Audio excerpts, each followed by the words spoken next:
Hey, I'm S. I'm going to talk about Pivot, our latest FM synth, do a little walkthrough of it and its features, talk about some tips and tricks, and also cover Pivot-Lite, the free version of it, and sort of how they both tie together. So Pivot is a 3-operator FM synth for Mac, Windows, Linux in VST, audio unit, and clap formats. And yeah, it can make pads.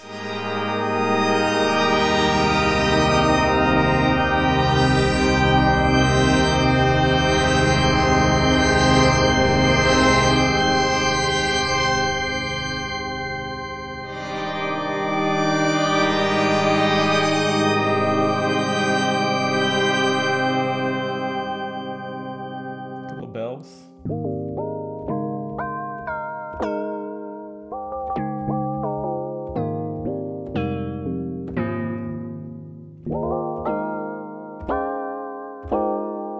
Yeah, you get it. So FM synthesis is nothing new under the sun, but we felt like we wanted to see something in the software realm that's like very straightforward, has a nice interface, doesn't do too much, and sort of has a lot of modernized FM approaches, while also focusing on just getting the nitty-gritty details of FM synthesis right. Just like balance controls and just enough nerdy details to kind of really be able to shape the sounds that we want to do and other people want to make. And tie it all together with like a subtractive filter, just, because it's handy sometimes, and also gets you into different territories like virtual analog style sounds and stuff like that. So the idea is basically just to make a really nice FM synth. And so what's FM? Let's talk about that.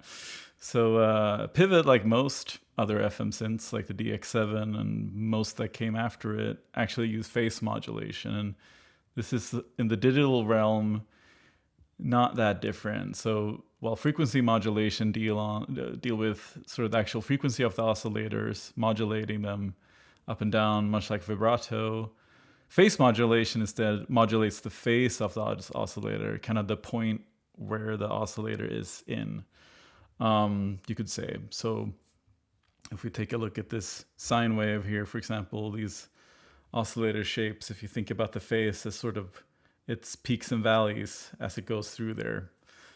So by modulating that instead of the frequency, we can get like a stable pitch relationship, while also getting these sort of sidebands, the harmonics that FM is known for. And another bonus is that we can feed the signal back into itself without detuning the sound.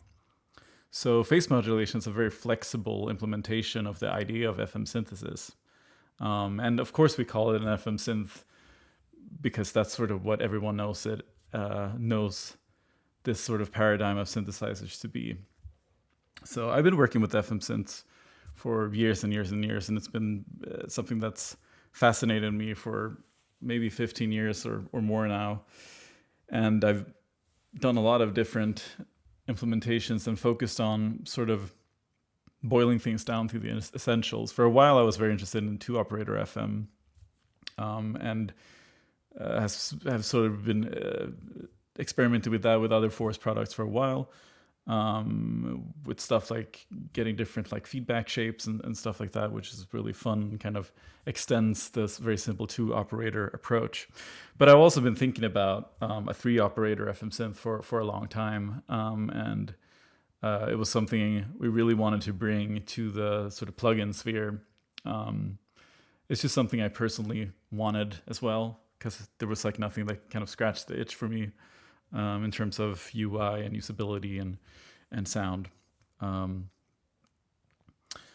So first of all, let's talk about the interface. So the sort of idea of FM is that you have these different oscillators that are referred to as operators. So an operator is basically what you see here on this top row where it says 1 right now.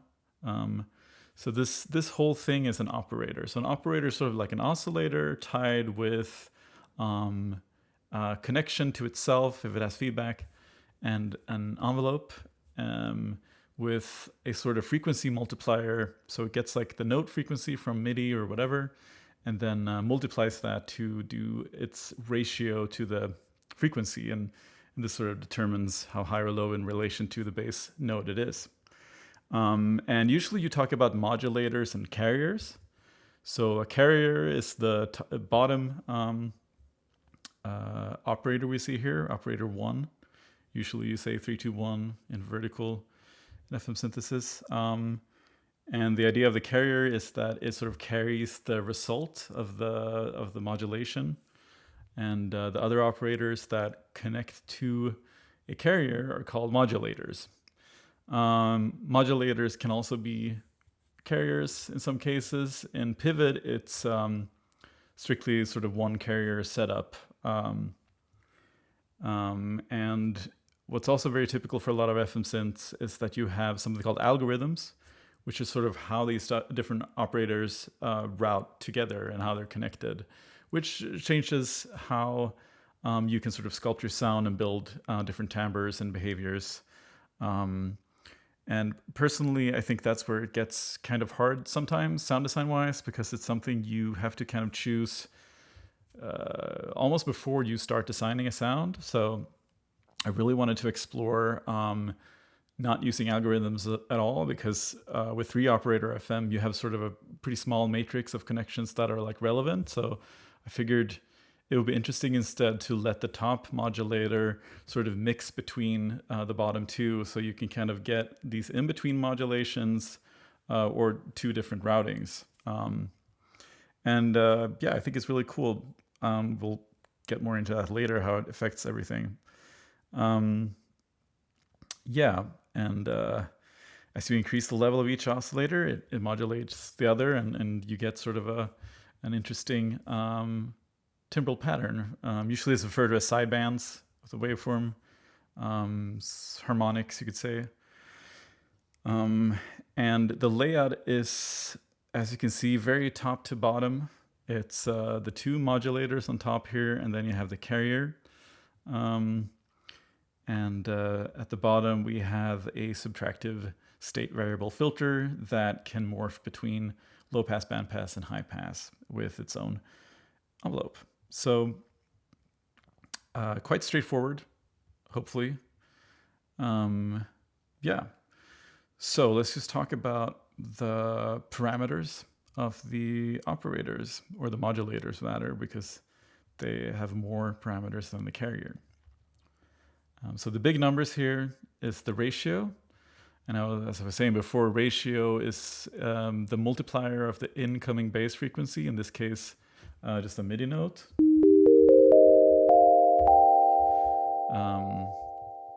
So if we change that to 2, it would be 1 octave up. And then we get into more sort of like harmonic series. So the ratios, if I change this to a different number here, you'll see that the waveform reflects its multiplication of the bass frequency. Or you can say the wavelength, or how many times it repeats, or however you want to look at it. It can go down to a half step also, or a half multiplication, which is quite nice. And as you change the ratios to different values and sort of interact with the different modulators in series, you get various timbres, basically. And it's a very interesting way to shape sound, I think. And it can get really sort of varied sound-wise. And you have a lot of control, since it's all phase modulation, and phase being a very important part of sort of like what makes sound and timbres in general. You can get these like wide varieties of wave shapes, even sort of like analog looking ones, classics or whatever. So yeah, the ratio just controls this multiplication. And the top number is the coarse control, which basically just multiplies by a whole number. And the bottom is the fine control, and this is a sort of a fraction of the number. So you can sort of offset or detune, if you will, a little bit.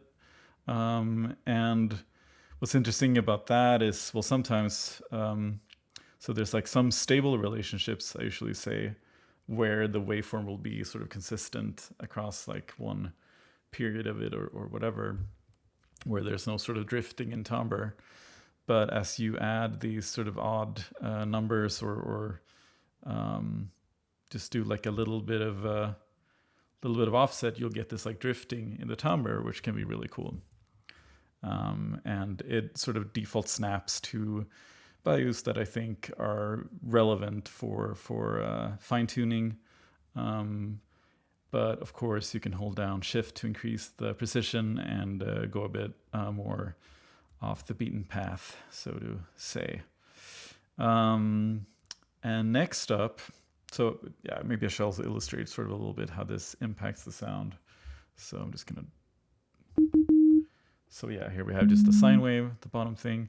And as I increase the level, you'll see the modulator's color and shape appear here in the bottom.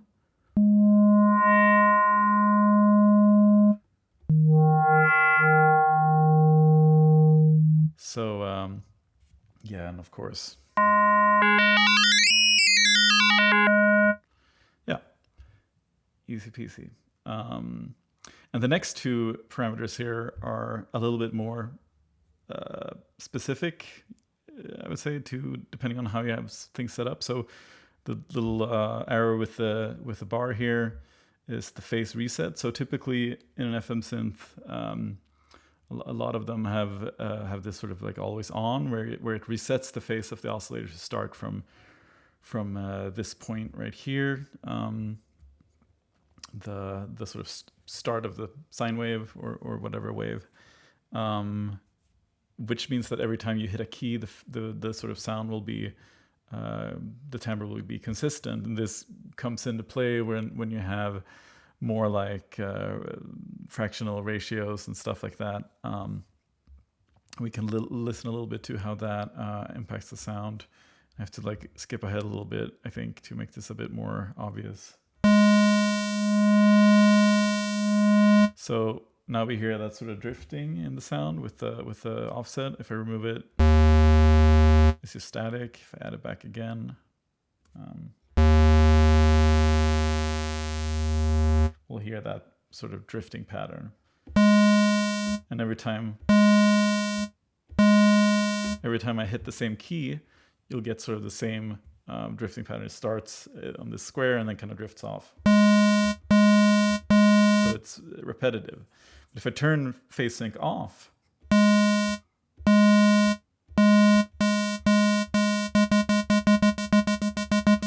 I start hitting the key in patterns where the phase has like kept drifting. So yeah, either way it could be interesting for different kinds of sounds. For example, I really like these like low sort of bass sounds where you have this like drifting and stuff, and that's nice sometimes to turn it off, or when using unison mode or stuff like that, it can be quite nice to not have phase reset. And the parameter next to it is basically only relevant when you have phase reset on, and this sort of decides where in the phase the waveform should start when it's reset. And this is a bit of a more intricate parameter, but it's very powerful because you can use it to sort of make wave shapes like, for example, right now we have something that looks quite square-ish. But if we instead want more like a triangular pattern, we need sort of the inversion of this. So if we shift the face down to the bottom here and pull back the level a little bit, we'll see how we're starting to get more like a triangular pattern. Yeah. Yeah. So, and also for percussive sound design, this is quite an important part, I think, to have. For example, if we just listen to the sine wave here, the onset is like fairly soft. Right now the attack is fully open. So there's like some sort of initial thing. But if I turn the face sort of a quarter forward, we'll get a really harsh click from the waveform starting at the high point. And this is super useful for percussive sound design because you want that transient response. So for me, it's just like a very handy, important parameter to have. And it's breaking down into smaller steps that are all kind of relevant for the phase. So it's quite easy to deal with, which I think is really nice. And we've already used these parameters a little bit because hard to explain without them. But level and feedback controls the modulation level sent from the oscillator to the modulator rather to the carrier or the other modulator. And so it's basically just the level of its output. And feedback controls the level of the sound going back into the modulator itself. And this is very useful for making sounds that are quite like more sharper. And as you push it really far, you start getting these sort of like pseudo random patterns up to sort of just almost noise. So very useful parameter. And both the level and feedback are attenuated by this envelope at the end here, which has like a nice natural response sort of both with those in tandem. So if we listen to adding a little bit of level.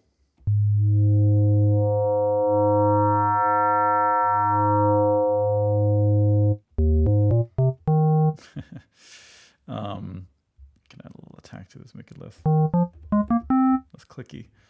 And as we increase feedback,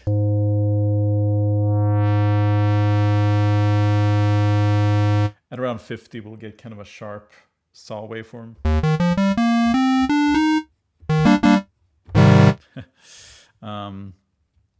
And if we start pushing it,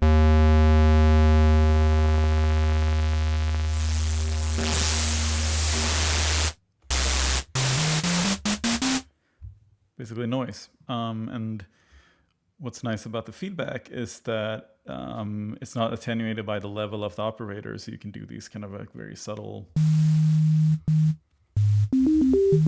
which can also be nice for sort of like just adding like a percussive element. As I said, this is all attenuated by this ADSR envelope, very straightforward. We got attack, decay, sustain, both on the same control here, and release. So if I lower decay a little bit,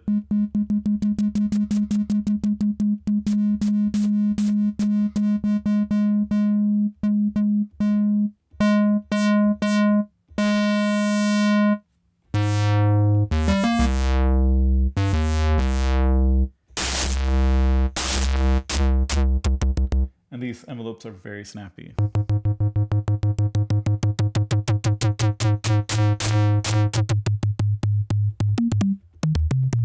Which I think is important because I love doing percussive sound design with FM synthesis.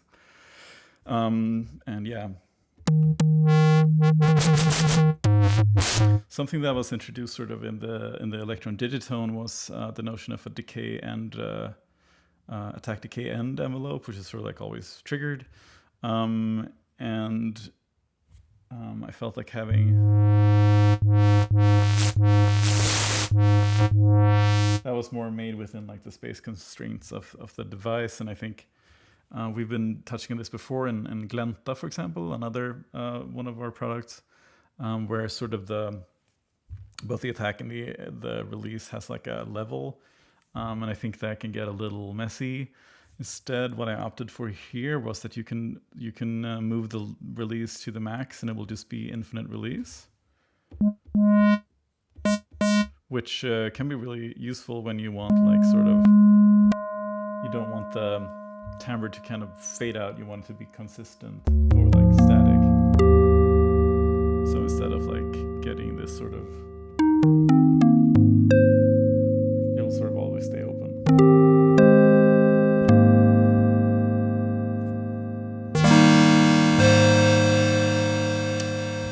And I think this is like a really nice best of both worlds, where you can get these sort of tail ends that sort of settle on a level,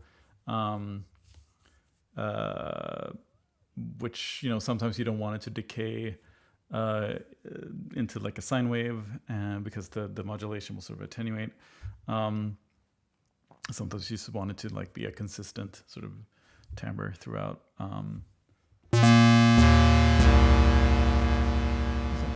Sometimes it's nice not to, but sometimes I just have to kind of crank the resonance to the release to the max, which might be 60 seconds or whatever, and depending on its sort of slope, you'll kind of always hear it ring out, which I think is sometimes not the way I want to design sounds. So I think this envelope is a nice sort of balance between things. And of course, the second operator has the same sort of controls. You can shift the phase there a little bit to get like a interesting. And here we can, of course, start having two different.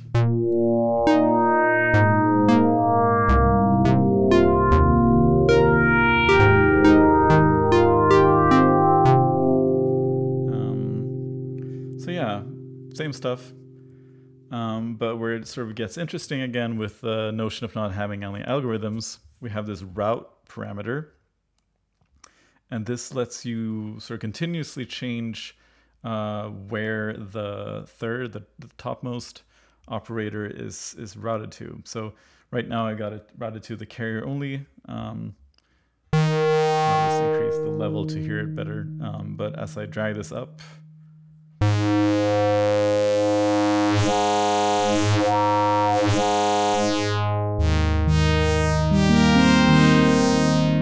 for example, here it's only the second operator, and if I turn the level down of that, we won't have any modulation at all, because the third operator is now just routed to the second one.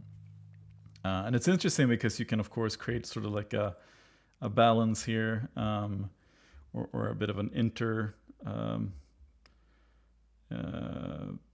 like getting a little bit of both.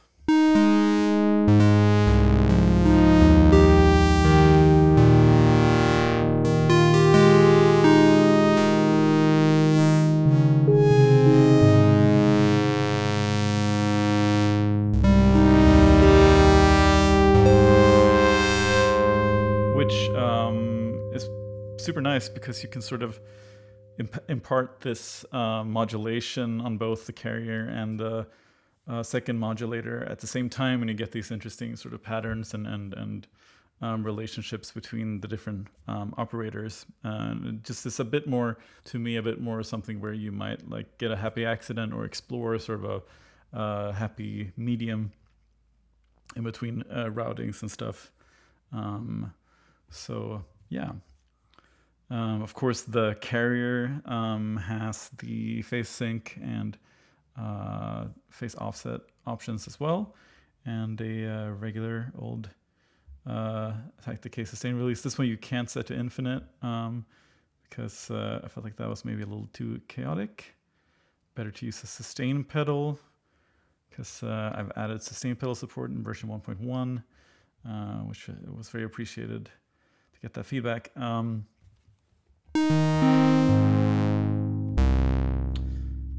And last but not least, we have this subtractive filter. I was gonna say it's not virtual analog, but it's sort of a very digital filter. It's 4-pole, so it kind of takes away a lot of frequencies, and I feel like that kind of sounds very harmonic with FM. Digital FM being a very like precise way of sculpting your sound. I felt like the filter should sort of reflect that and also be able to remove a lot of frequencies quite nicely. So it doesn't have any like distortions or stuff like that, but it's just a very accurate modern state variable filter. And it's a serial delay filter with a TPT structure, trapezoidal. So it also responds really well to fast LFO modulation and stuff like that, which is, I think, important. Yeah, and of course it has sort of the expected parameters like cutoff and resonance.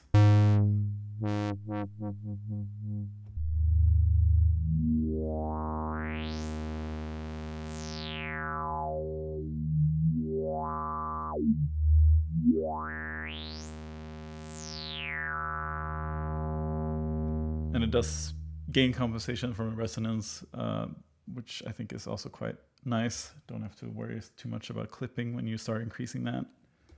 Also makes it more modulatable.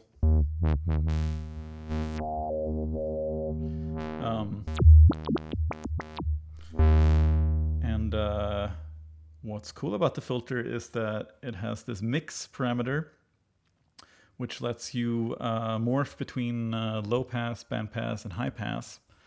And let's just listen to how that sounds like.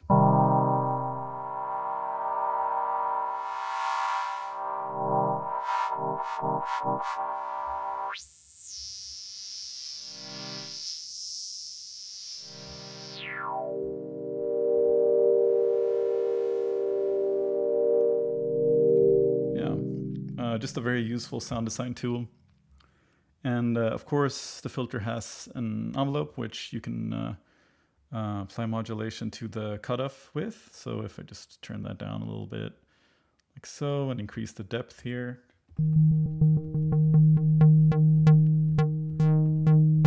We'll start getting filter plugging.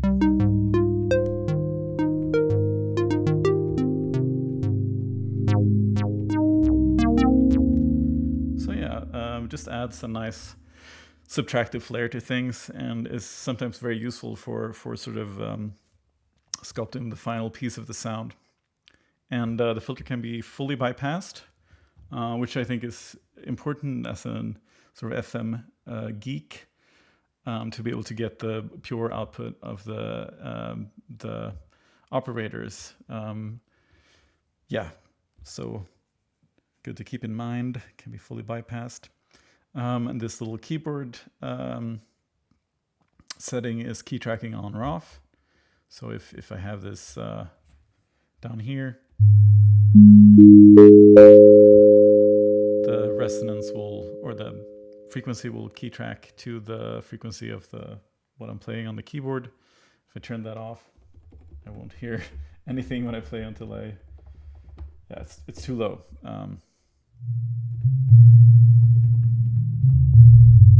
Just these kind of rumblings. Just a very useful parameter to have. I love a key track filter, and I think it goes really well with FM because FM is also so sort of with the ratios and the relationships to the bass frequency. I think the filter kind of should tie into that as well.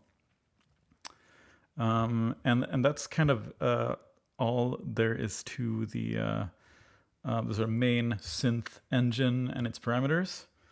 I think, very concise one screen thing. But we have a few more parameters that sit on the bottom here. So FM and mod, we're going to get to that in a little bit. It switches to the mod matrix, which is a bigger topic. And these sort of like little waves here changes how many voices are the plugin has at the moment, or synth engine has. And of course, the lower you go, you'll only hear.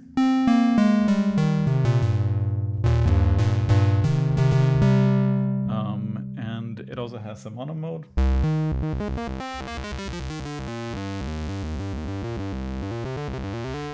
And the mono mode works much like a sort of a traditional keyboard synthesizer like the Roland SH101, for example, where you have legato play, so it doesn't re-trigger the envelope if you hold down one key, press another.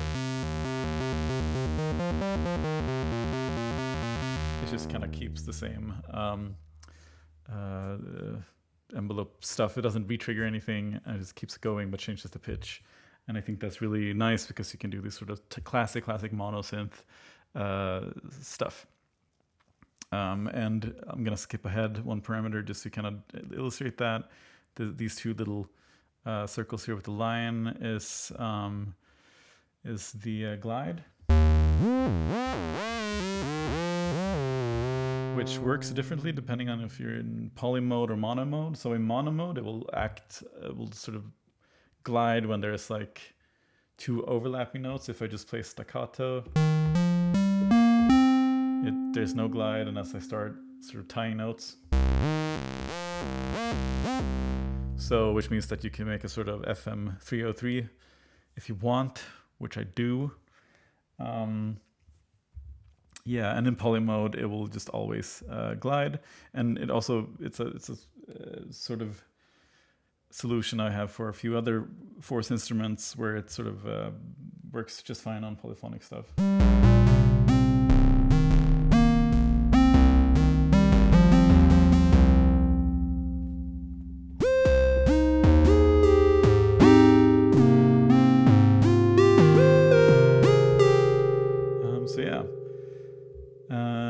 And next up that we skipped is a unison control. So these little lines here sort of control. So you can add sort of 2 additional stacks of oscillators. It's not a full voice that gets added, but it's just the sort of operators or oscillators in the operators, if you will. So they sort of go below and above the fundamental. The more you increase it.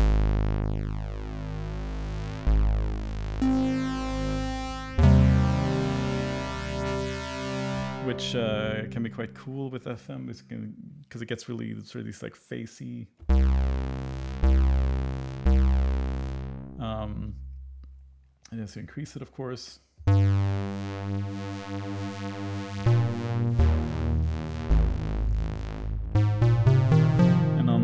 Lower settings, this is sort of a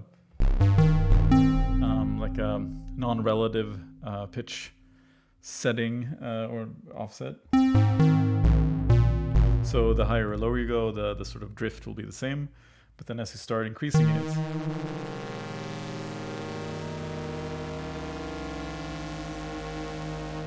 we start to get into sort of semitones.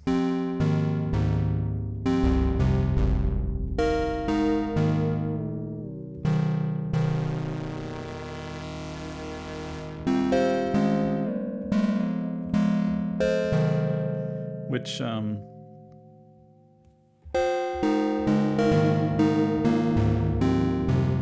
is cool for doing kind of like a bit of a auto chord situation.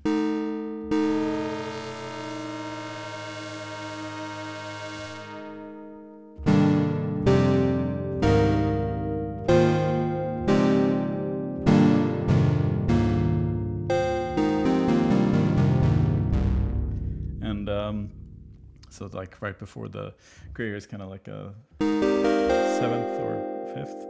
And at the top here, we bump it up into an octave.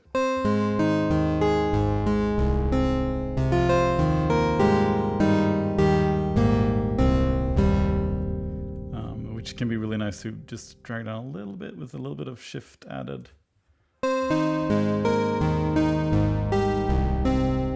Get a little bit of sort of glimmer into it from the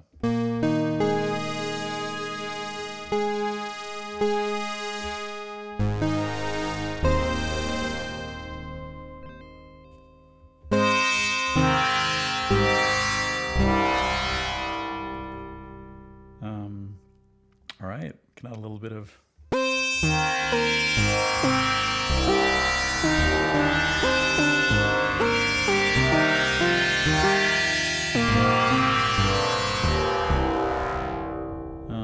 and these two that are a bit to the side of these sort of voice specific parameters are two main effects. So these operate on the complete voice. So if you have like a chord, it will act on like all the voices or whatever. So there's width control and distortion. So width will add, it's similar to a chorus where it will sort of add this slight modulation, but it's built to be very neutral sounding. So it doesn't color the sound that much. It just adds this sort of subtle stereo effect.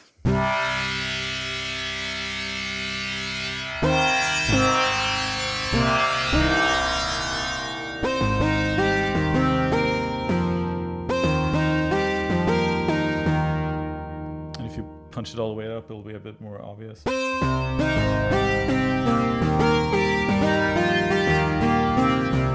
And it's mono compatible, but it will sound a little bit more like modulation probably. And last but not least is a distortion effect, and this one I think sounds coolest when you add a little bit of extra low frequency shenanigans. Maybe something like this sound. So the distortion is a very chaotic distortion that I think pairs really well with the sort of cleanliness of FM, so you can do these kind of nasty.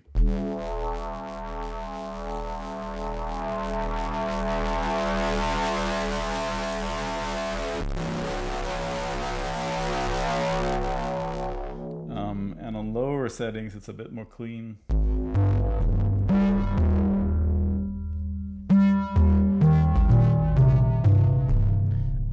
More like a soft clip, and then when you get a bit higher,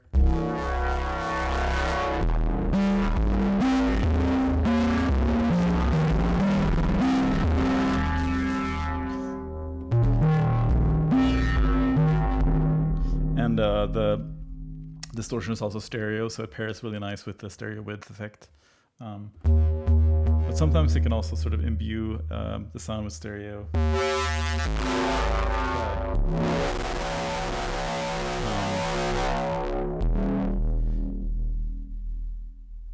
As you might hear, it has sort of this noisy tail, which I really like. And if you do sounds with sort of a short attack, you might hear that even more depending on how much you crank it.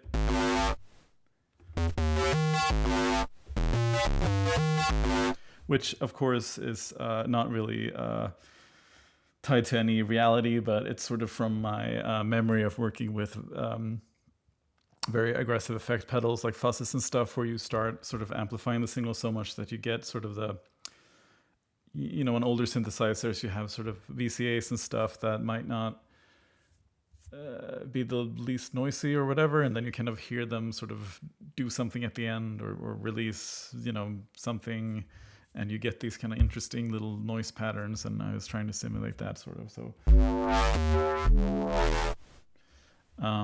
cool effect. And that's sort of all the parameters of the synth, except for the mod matrix. And to the right, that we should probably cover last. So, speaking of the mod matrix, let's dive into it. So, as you can see right now, we're here on the FM screen, as it's denoted here by the line and the light color. But we can go to the mod screen by clicking on the mod text, which brings up this whole modulation matrix with 2 LFOs and 2 envelopes that you can route to any of these parameters, basically, except for the main effects, because they're monophonic, so it doesn't quite work with the LFO. There's been some desire to add glide and unison, and I might.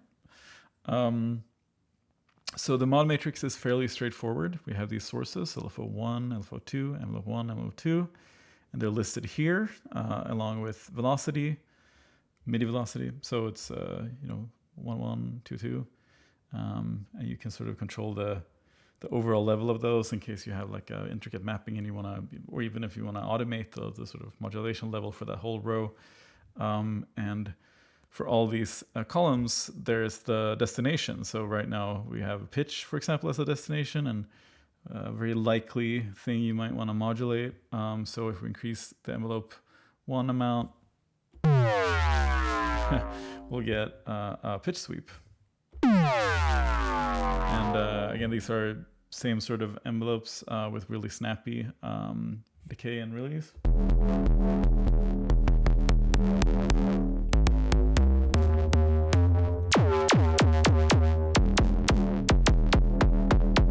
I think is important for percussive sound design again.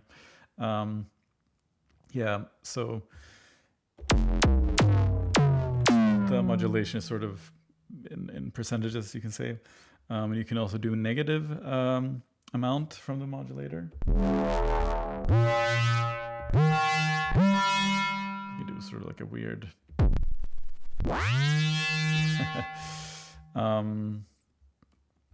Yeah.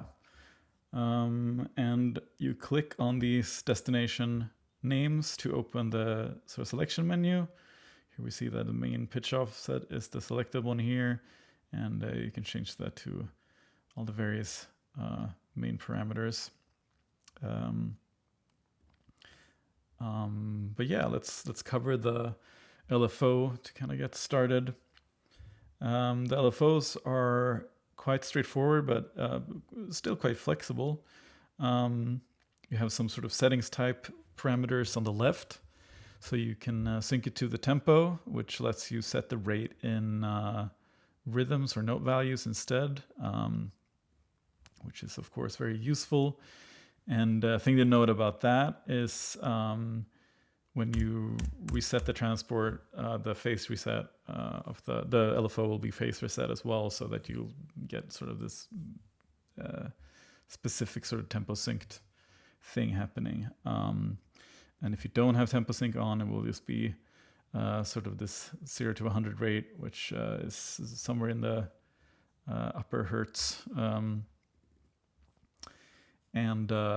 Again, this arrow button here is phase reset. So every time you hit a key, it will reset the let's add some and maybe let's do a little bit less chaotic sound here.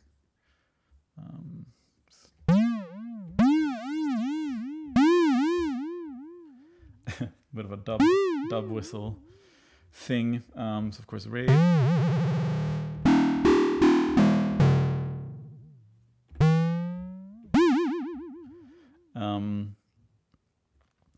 So if I go to lower, we'll hear the reset more. So every time I press the key now, we'll sort of have the same, but if I turn that off,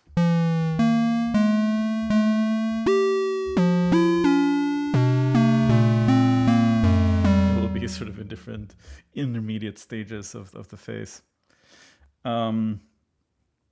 Yeah, so and this button, the plus and the bar, is whether it's bipolar or not. So of course, if, for example, now we're doing vibrato, we want the vibrato to go above and below the fundamental.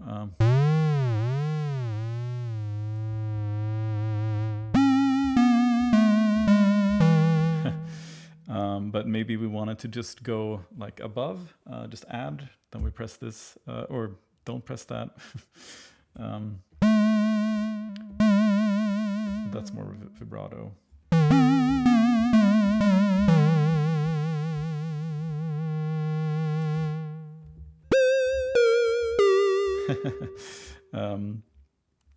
But this, when it's off, it will be unipolar. So we'll go between the fundamental and above it, or whatever the parameters set to. And of course, the envelopes are always unipolar. They just add to the signal. And the LFOs, you can, they have a few different shapes you can change. And this is sort of an XY control. But you can also change the sort of skew of the waveform, like how it can sort of contract it to forward or backwards, which makes these different sort of little...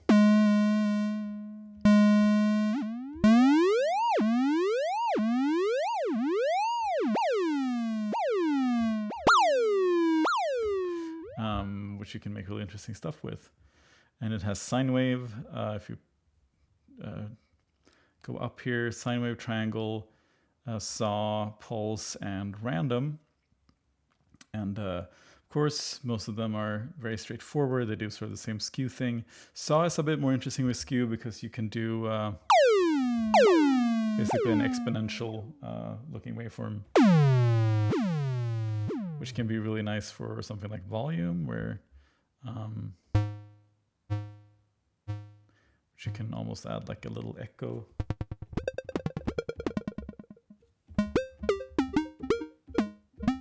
Example, if we then sync that to the tempo.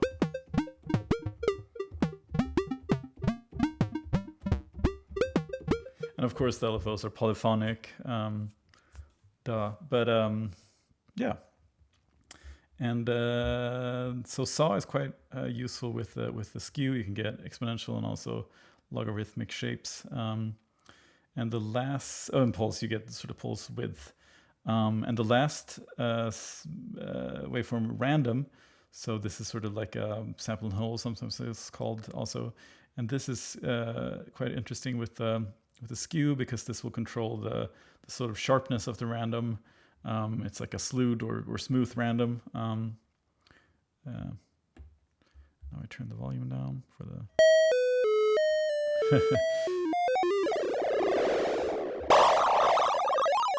So yeah, very classic sort of sample and hold. But you can also smooth it out, which can be really nice at really low rates, and just add a little bit of pitch modulation.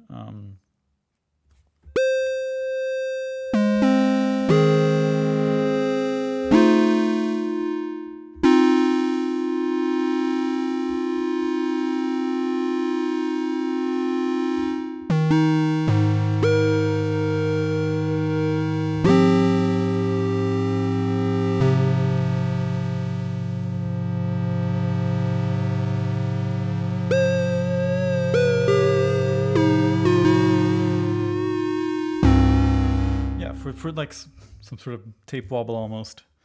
Yeah, quite nice. And of course you can use a velocity, as I said, is just MIDI velocity input, and we can load like a preset that has a bit more stuff happening there. So here, for example, we have some velocity mapping.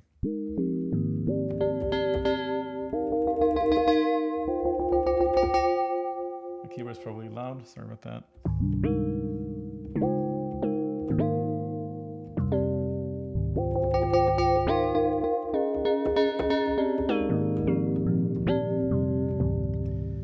Yeah, and as I said, I could sort of lower the all over depth of the sources if I want to like adjust the whole row.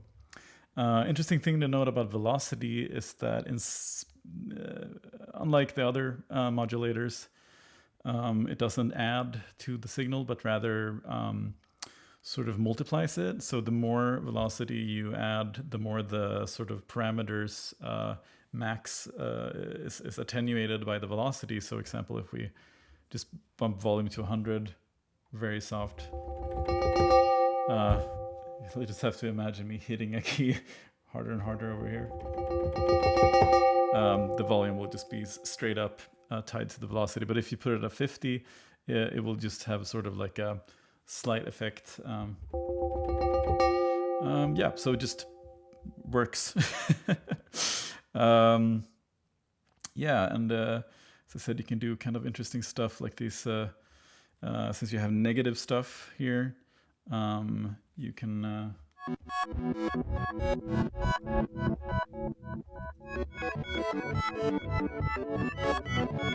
do stuff that kind of sounds like a reverse of something.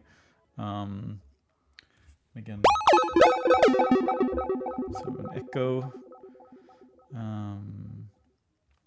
Yeah, there's a lot of stuff you can do with the mod matrix, and you can even, for example, if you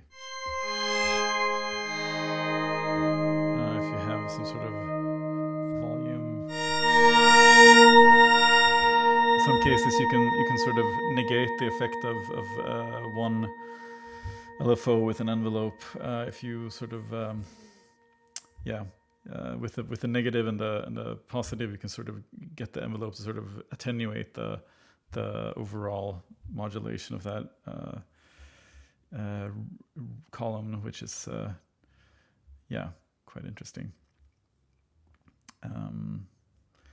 Yeah, that's like the mod matrix. It's pretty straightforward, that too. Again, you click here to change the destination you want to modulate, and you click and drag on these values to change them, reset to remove. Same here, hold down shift to do sort of a small adjustment. You can also use the trackpad or mouse wheel.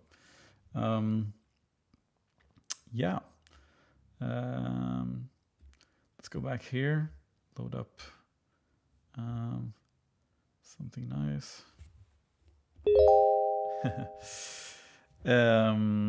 So on the right hand side here, already kind of loaded some presets. We have the preset menu, and there was sort of preset short browser, you could say, or picker, I usually call it. So I can go through presets like this with these arrows.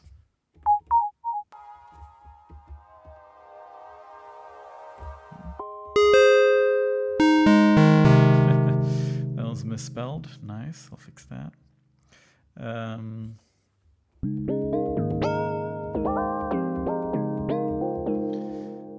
Yeah, so it'll kind of loop around when it goes to the end. But you can also press this hamburger menu, as it's called, to do a couple of things. Of course, we can load presets from the folders that are in the sort of app data folders, depending on which operating system you are on. So, for example, maybe I want to load this hard kick. Yeah. And then let's say I want to make an adjustment to it.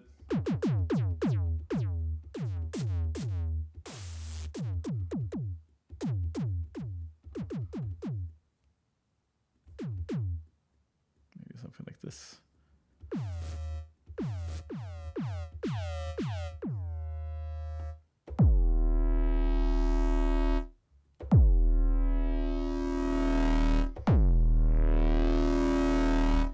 Hard kick. Harder. And then if I want to save this as my own preset, I hit the save button here and it puts it into this user folder. And now here's my harder hard kick. And to get to that folder, you can just press this button right here and it will open window. I'm using Mac right now, so it's opening the Finder. Windows would be Explorer, etc. And here you can sort of manage these presets. You can, of course, put your preset anywhere and make categories and stuff like that. Yeah. And lastly, you can also initialize the sound by pressing the init button, which gets you back to this sort of template. And one other thing to note about sort of sound and presets and everything is that you can randomize each of these rows. So if you click this little dice icon, it will generate a new setting for that row, which can be a way to find new, interesting, happy accidents. And it's a sort of tuned random that tries to sort of be a little bit chaotic, but also kind of skew things towards maybe like a more reasonable range, but doesn't do it too much. So hopefully it's exciting.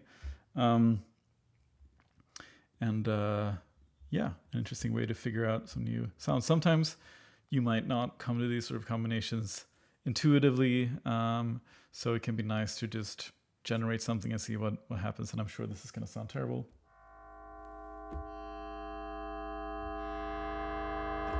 Not too bad. So yeah, let's just init that for good measure. Maybe load some nice sound. An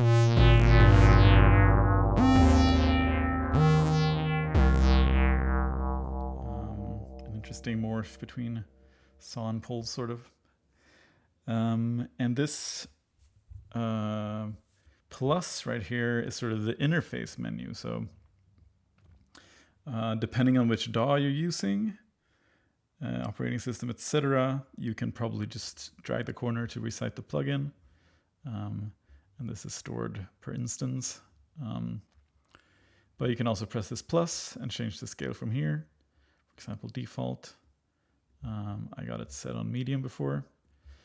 Yeah. But more fun is the different color themes. So if I go to this color menu, I'll have these different options for different themes. So if I press default light, I'll change to the light theme. And we can change to something a bit more exciting. A couple of nice colors. The Frog, my good name. Yeah, kind of really like the light theme. And what's cool about this is that you can make your own themes. So if we again open up the sort of plugin folder here, you'll see that we have themes here. And we can just open this in TextEdit, for example, here. These are very simple XML files where you just have hex codes, blah, blah. But of course, that's not for everyone. So we made a little tool on our website where you can go in and make your own theme. You can even randomize a theme, which sometimes surprisingly nice results. Maybe I like, yeah, what do I like? I like that one. I think the bright thing needs to be better, but or that could be like that, and then the hover, because hover is this where you sort of see where you're hovering. That should always kind of contrast nicely. So you just hit download, and then I go back to my Finder, and I have that in my download folder. Custom theme. Maybe I'm gonna name that to yeah. Nice. Put that in there. We can go back to Bitwig, and this should now pop up here, and boom. So now we have our new theme to enjoy, and this is sort of a global setting, which it will grab whichever last theme you selected every time you load the plugin. Yeah. And lastly, there's a little volume slider or knob or dial or whatever you want to call it. Yeah, let's go back to the light for good measure. Kind of nice change of pace. So as of update 1.1, which is, well, while I'm recording, it's coming out tomorrow, but it will be out now. It adds pitch bend support, just regular. Can't really see over here, but of course we have the plus minus 2 semitones, as this sort of standard is. But more interestingly, it adds all sort of different popular options for tuning or micro tuning or whatever you want to call it. So there's MPE support for continuous pitch bend, which means that it will do on-note tuning. So if you're, for example, using Ableton Live or something like that and want to have different tunings for your synth, the Ableton Live tuning system will work out of the box as long as you enable MPE for the plugin. And it also supports clap note expressions. So I'm using the clap version now. So for example, here in Bitwig, just gonna make this a little smaller. Here in Bitwig, if I wanna micro tune this, I add the micro pitch, and yeah, maybe I want to, yeah, so I can,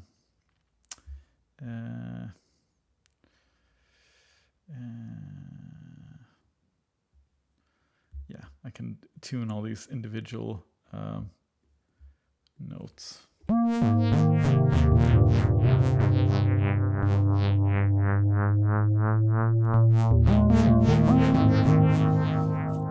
Fairly chaotic. Or apply the global pitch bend as well. Maybe this is easier to hear with sort of the init patch. Let's add a little just to.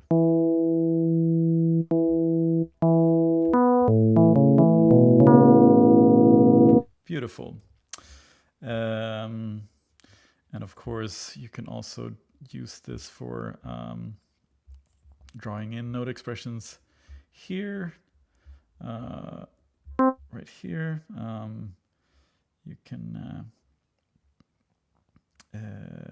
with wherever the tuning, exactly. Yeah, so I can add a little bit of offset to that. Yeah, and depending on DAW, basically, the clap version uses note expressions, which is kind of the same implementation as MPE on our end at least.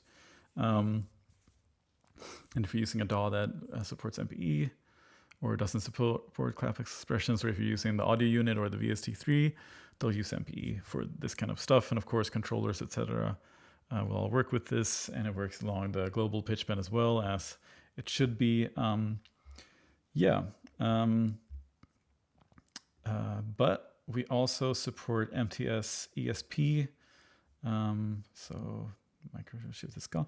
So MTS-ESP is a plugin by ODDSound, or maybe more like a standard, where it can sort of hook into different plugins in your DAW session and retune them. So we support this as well.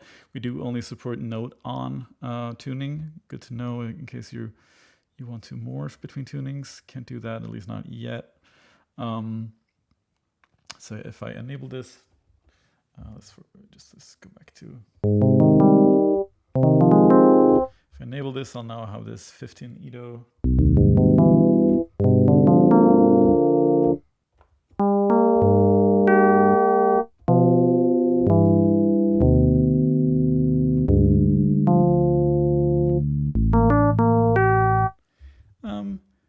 Which is really nice to have different tunings available in different DAWs. So some DAWs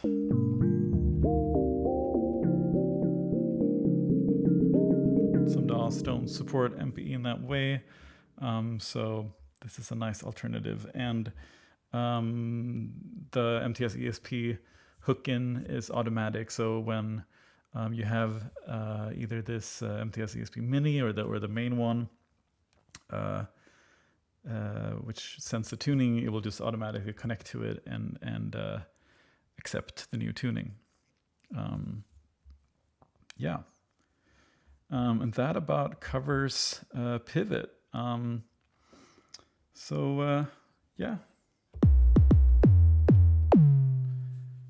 Just a really nice, straightforward synthesizer, FM synthesizer. And as I said before, everything has kind of been tuned the way I, throughout my years of obsessing over FM, the way I think sort of sounds really nice and makes a lot of sense with the sort of underlying synthesis. Stuff like how the feedback is sort of average, just like Yamaha did in the 80s. I think that sounds really good. So it does stuff like that. It sort of scales parameters nicely.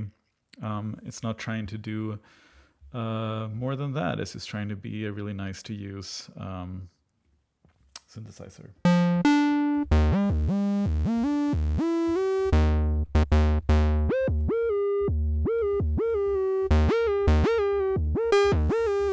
Sort of like a microtonal acid.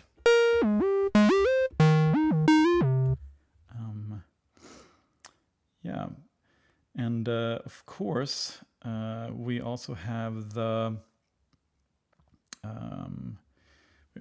light version of the plugin, Pivot-Lite. This is a free version, and I'm going to go through the difference. But first of all, while we have the Pivot, the main version, open, you can, if you've made a sound in the light version, or you're working with both in some way, and I'll get to why you might want to, you can import presets from the light version. So here I have all these different light presets.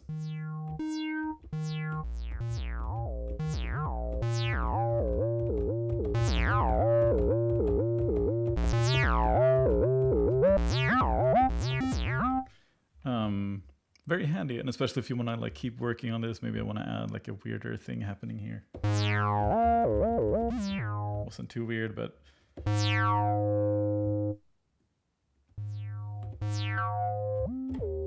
too much filter.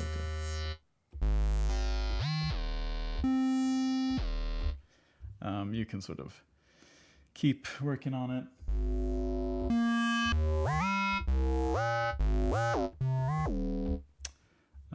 So yeah, very handy to be able to, let's say you start using the light and then buy the whole package, you can still use the same sounds. Or if you like using the light version for certain things, which I think can also be quite nice.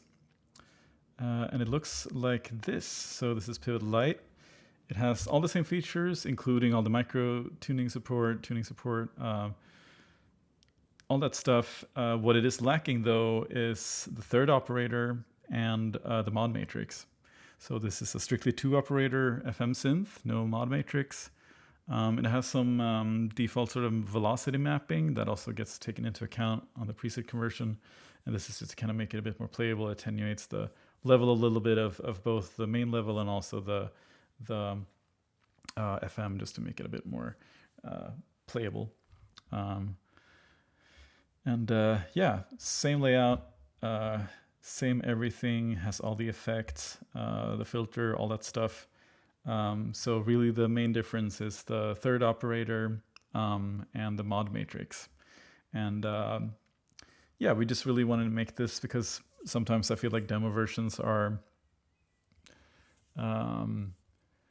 not always super fun to try, and it's nice to have something that also both gives you an idea of how this FM engine sounds like, but also gives you something of value which might stay in your repertoire regardless of buying the full version or not. I think 2-op FM is really fun, and sometimes it's nice to use a simpler tool for certain tasks. Maybe you want just like a little bass sound, then this is perfect. You know.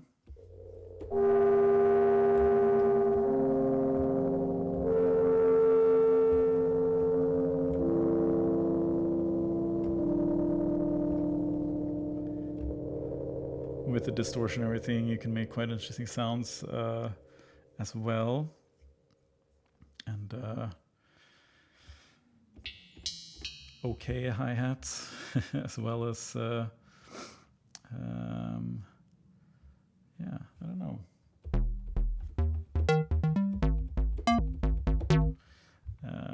It's cute. Same stuff, same layout. Also compatible with the themes. So it's just, yeah. And yeah, sometimes I'll grab this if I want to make like a simple percussive sound, or as I said, like a bass sound or something that is a bit more straightforward, where I don't want a bunch of modulation. So I try to encourage sort of using both for different things. And with the sort of preset import, it's quite nice to be able to, you know, move stuff onwards. And I also think this is quite a nice introduction to FM in general as a concept, because once you start adding more than 2 operators is where it gets a bit hard to predict what happens where, sort of. And with 2-operator FM, it's way easier conceptually to handle. You have one sort of thing that introduces these sidebands, and when you change that thing, everything else sort of, you know, reflects that change, and there's not a chain of stuff you have to think about. So I guess we could, for a quick little demonstration of sort of the concepts of FM. So again, here we have the ratio. I can introduce this in the carrier with the level.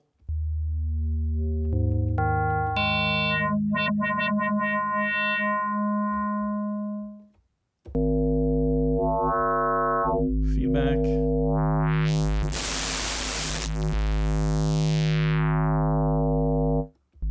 So as you notice, this is more about like overtone series or harmonic series. For example, additive synthesis, if you add sort of every other odd partial, you get like a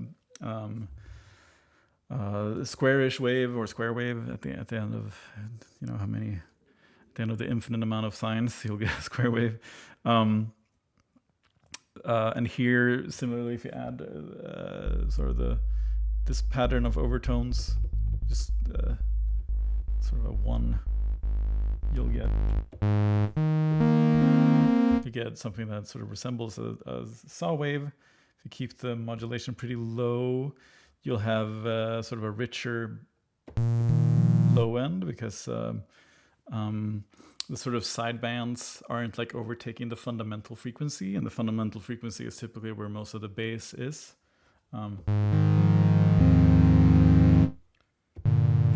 And as we increase the level, we'll start kind of hearing the sound become more and more hollow.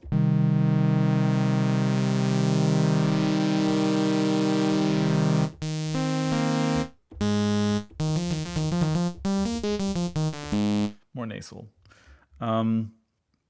Okay, so to 2, we'll get a different overtone series.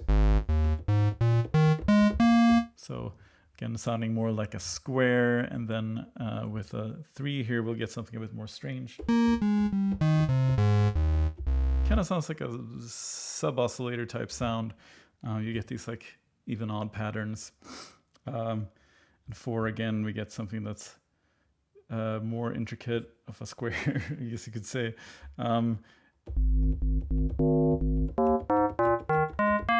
It's again sort of in that woody type sound.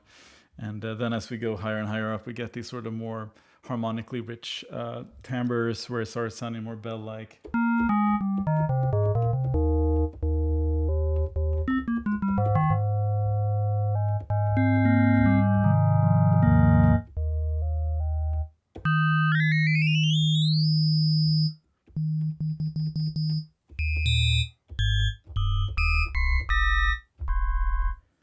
Glassy. So yeah, the higher the ratio goes, the more sort of these peaks and valleys we get, and we get these intricate patterns. And then adjusting the offset. That's when we start introducing drift, and the drift, when pushed higher up the offset, we get, or the fine ratio rather, we get more and more inharmonic modulation. So when you stick to these whole numbers, you can hear the sort of the fundamental is more or less preserved depending on how much modulation you have. So if we open like a tuner, we'll probably see the original pitch still. But then when we start introducing a lot of fine tuning,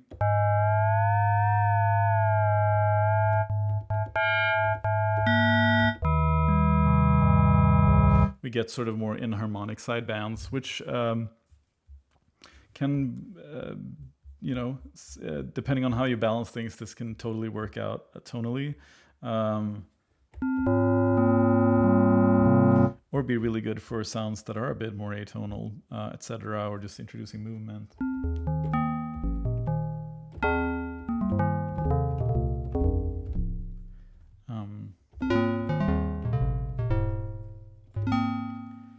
Yeah, and that's kind of like a primer of FM. So sort of these safe values are the whole numbers and the sort of half steps, or like 250, 500 for fine or whatever, something like that. And you get these sort of like repeating patterns. But it's also really nice to explore these inharmonic sides for making sort of bell tones and whatnot, and metallic stuff, etc. And again, feedback is sort of to introduce... sort of introduces a sharpness to the sound, or sort of noise when you push it hard enough. And it's a very important tool for making stuff that sometimes doesn't sound like FM, or a bit more intricate, sort of any kind of stuff really. For example, I think we have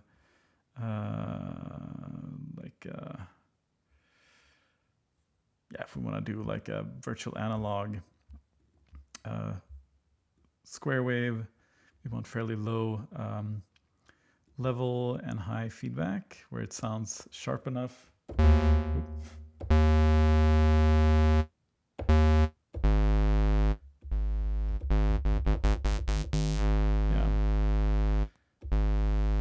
Push that a little higher. And what's interesting is if you add a little bit of attenuation from the envelope, you can almost make it sound like a plucking envelope.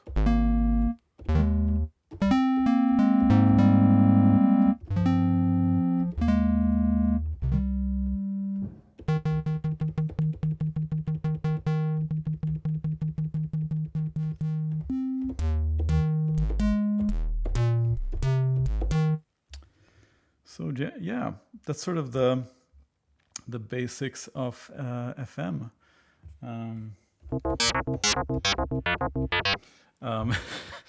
But yeah, Pivot-Lite, nice combination. I recommend getting both. And again, we can save. Maybe I want this DOS guitar to sound.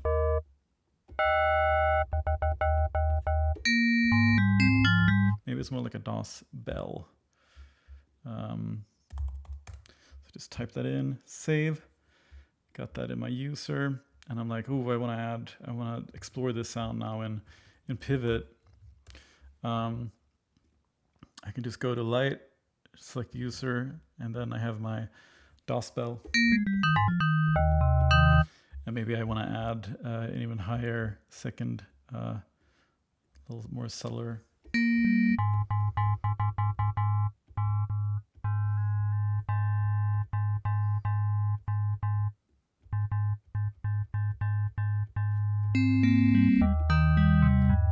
So yeah, then I can like keep working on it.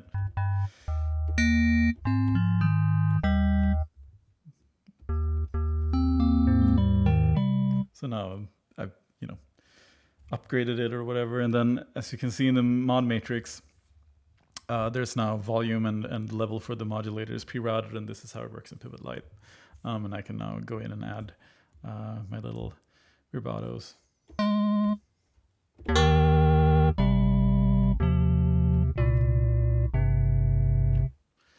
Yeah. So yeah, that is kind of it. I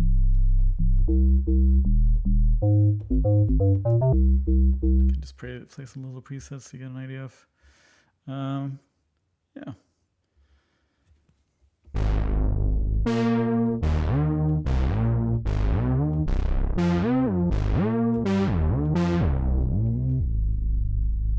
So yeah, pretty capable, sort of virtual analog area, of course, all the FM stuff. And